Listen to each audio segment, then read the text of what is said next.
Assalamualaikum warahmatullahi wabarakatuh. Di sini saya akan menjelaskan manajemen strategi. Apa itu manajemen strategi? Manajemen adalah seni dan ilmu dalam merencanakan, mengorganisasi dan melaksanakan dan melakukan kontrol terhadap sumber daya untuk mencapai tujuan perusahaan atau organisasi. Strategi adalah memenangkan pertandingan di dunia bisnis sesuai dengan tujuan yang ditentukan. Di sini saya akan menjelaskan sebuah badan usaha milik negara, yaitu Pos Indonesia. Pos Indonesia merupakan sebuah badan usaha milik negara yang disebut BUMN Indonesia yang bergerak di bidang layanan pos. Saat ini bentuk badan usaha Pos Indonesia merupakan perseroan terbatas dan sering disebut dengan PT Pos Indonesia.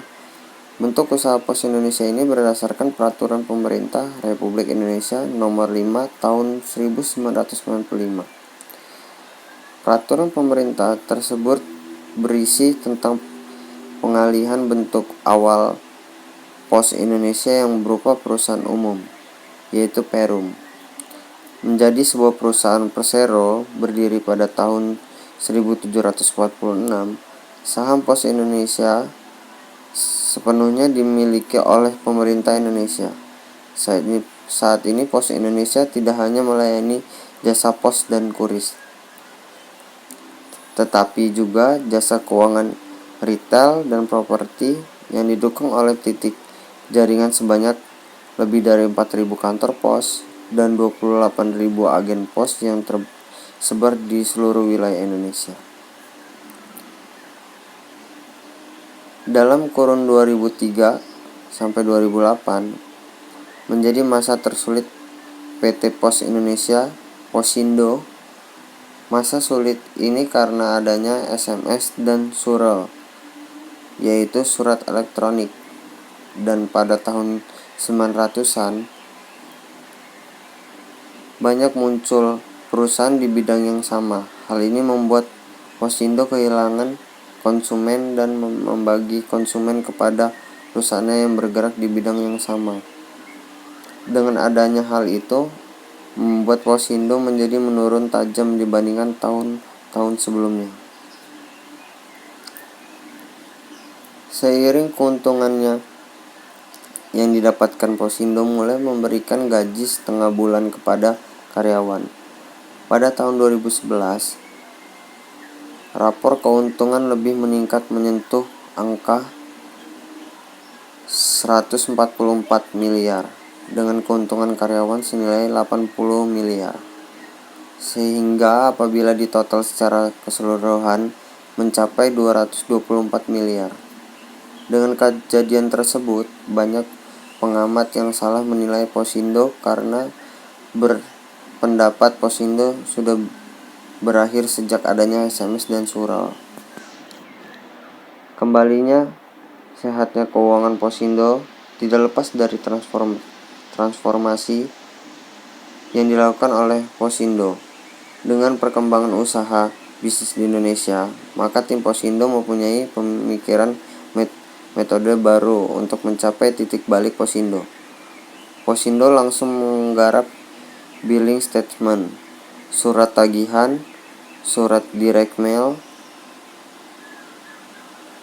regeneering proses, di antara lain memperbaiki teknologi informasi serta investasi mesin dan fasilitas berbasis teknologi pengiriman. Visinya menjadi pemimpin pasar di Indonesia dengan menyediakan layanan surat pos, paket, dan logistik yang handal serta menjadi perusahaan jasa keuangan yang tercapai. Misi dari PT ini berkomitmen kepada pelanggan untuk menyediakan pelayanan yang selalu tepat waktu dan nilai terbaik. Berkomitmen kepada karyawan untuk memberikan iklim kerja yang aman, nyaman, dan menghargai kontribusi. Berkomitmen kepada pemegang saham untuk memberikan hasil usaha yang menguntungkan dan terus bertumbuh, yaitu ada strength, weakness, opportunities, dan threats. Kita akan menjelaskan pertama strike. Yang pertama, PT Pos Indonesia memiliki anak buah perusahaan yaitu PT Pos Logistik. Yang kedua, dalam hal penindustrian, PT Pos Indonesia memiliki jaringan yang cukup luas. Ketiga, PT Pos Indonesia memiliki berbagai macam pelayanan seperti follow it mail (@mail), whistle instant, jasa keuangan, one day service, jasa kurir. PT Pos Indonesia juga memiliki peranan multifungsi yang tidak dimiliki oleh kantor pos swasta. 4. PT Pos Indonesia menyediakan program pelatihan secara berkala. 5. Memiliki visi dan misi yang kuat. 6. Memiliki filosofi atau paradigma pelayanan yang cepat, tepat, dan terlacak. 7. Layanan pengiriman didukung dengan tracking sistem dan laporan status pengiriman. 8. PT Indonesia merupakan jasa pelayanan yang pertama dikenal oleh masyarakat. Kedua, saya akan menjelaskan dengan weakness. Kurangnya promosi yang dilakukan perusahaan untuk menarik minat pelanggan.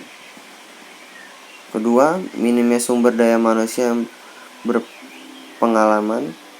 3. Pos Indonesia masih kurang diminati oleh masyarakat karena tidak diketahuan masyarakat akan jasa yang dapat diberikan oleh Pos Indonesia, hanya memberikan jasa pengiriman surat saja.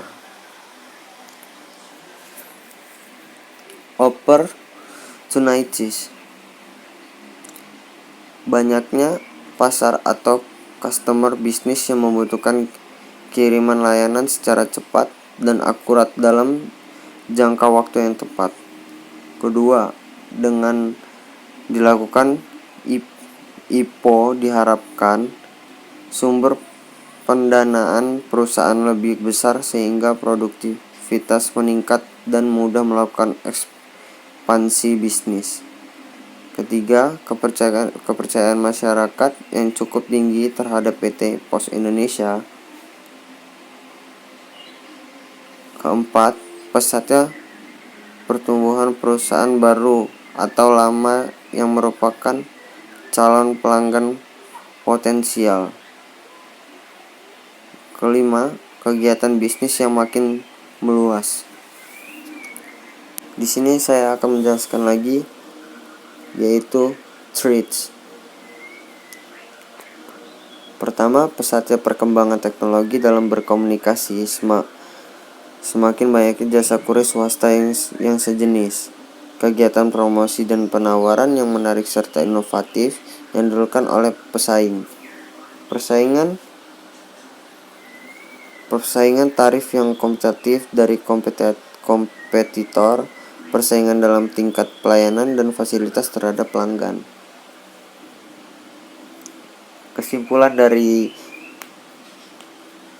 PT Pos Indonesia ini, menurut kami, setelah kami mempelajari tentang PT Pos Indonesia, kami menyimpulkan bahwa PT Pos Indonesia merupakan pelayanan pos tertua di Indonesia yang sudah cukup baik dalam melakukan pemasaran produk dan jasa kepada masyarakat.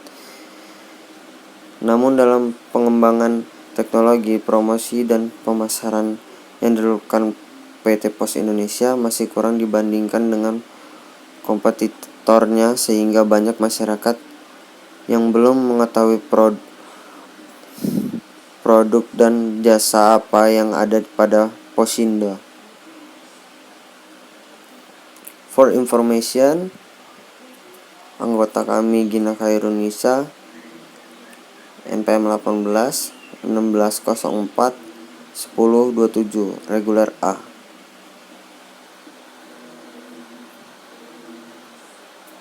Dan kedua, saya sendiri, anggota kami Farhan Darmawan, NPM 1846 04 1003, paralel. Sekian dari presentasi kami. Wassalamualaikum warahmatullahi wabarakatuh.